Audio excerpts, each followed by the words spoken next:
আসসালামু আলাইকুম। নিজেকে কিভাবে সুস্থ সবল এবং পৌরুষ দীপ্ত করে রাখবেন তার সুন্দর একটা গল্প বলছি।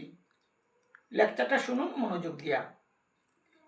সময় গেলে ফিরে আসে না, নদীর স্রোত ফিরানো যায় না, যৌবন গেলে ফিরে আসে না, কিন্তু সৃষ্টিকর্তা পুরুষের যৌবনটাকে ফিরিয়ে আনার মতো পুনরায় ফিরিয়ে আনার মতো আপনার মাঝে যে শক্তি দিয়েছেন সেই শক্তিকে কাজে লাগান।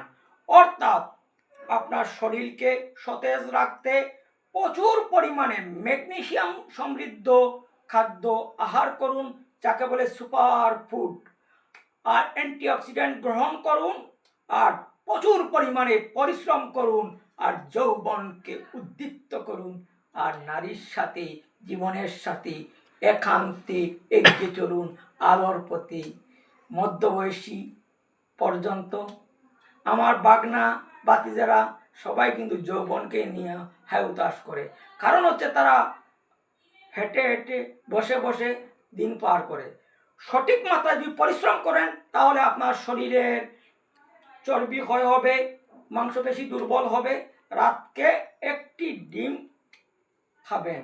ডিম খাওয়ার কারণে যে প্রোটিন পাবে, সেই প্রোটিন যখন পাবে শরীরে, তখন ব্রেইনে অর্ডার দেবে, টেস্টোস্টেরনের মাত্রা লোড হবে, আর আপনি উদ্দীপ্ত হবেন যৌবনের আকর্ষণে।